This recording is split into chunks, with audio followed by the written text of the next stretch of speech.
কুল ইয়া আইয়ুহাল কাফিরুন লা আ'বুদু মা তা'বুদুন ওয়ালা আনতুম আবিদুনা মা আ'বুদ। মক্কার বড় বড় লিডার কাফের মুশরিকরা দাঁড়ায় গেল।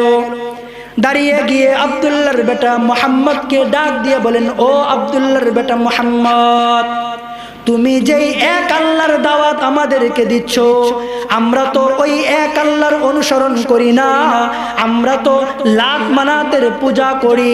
তোমাকে অনেক বললাম, তুমি তো আমাদের কথা কোনোভাবেই বুঝতে চাও না।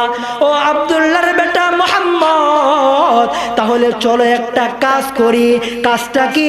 আমরা সবাই মিলে 1 বছর তোমার রবের ইবাদত করি, আবার যখন 2021 গিয়ে 22 পড়বে, তখন আমরা সবাই মিলে ওই লাত মানাতের ইবাদত শুরু করে দেব। নাউজুবিল্লাহ কোন সন্ধিটা কি? সন্ধিটা হলো 1 বছর তোমাদের রবের ইবাদত আমরা করব, আবার বছর ঘুরলে তোমরাও লাত মানাতের পূজা করবা। এর বাংলা আপনারা সহজভাবে বুঝবেন, সহজভাবে বললে যেটা বুঝবেন, এর সংক্ষেপ হলো ধর্ম যার যার উৎসব হলো সবার। এই স্লোগান আছে না নাই? আরো জোরে কোন এই স্লোগান কার স্লোগান? একটু বুঝে শুনে উত্তর দেন। এই মে বুঝে শুনে কই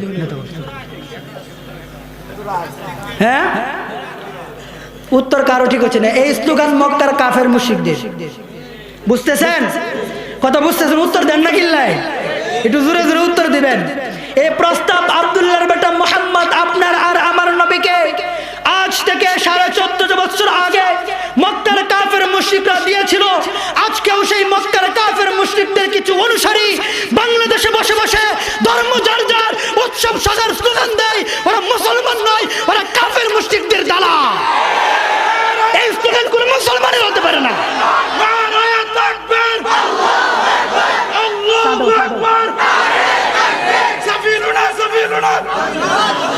মুহতারাম হাজিরিন, এরকম স্লোগান যদি কোনো মুসলমান নেতা দেয়, সমাজ থেকে বিচ্ছেদ ঘোষণা করবেন। এরকম নেতাকে সমাজে বয়কট করবেন। এরকম নেতাকে ভোট দেওয়া হারাম, ভোট দেওয়া হারাম। এরকম নেতাকে ভোট দেওয়া যাবে না।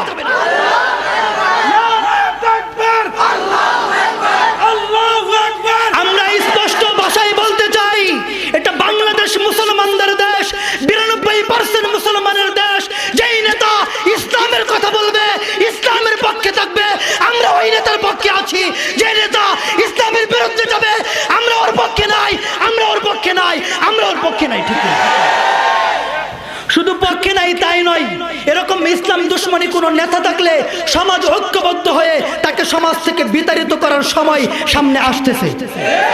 এই আপনারা রাজি আছেন তো ইনশাআল্লাহ?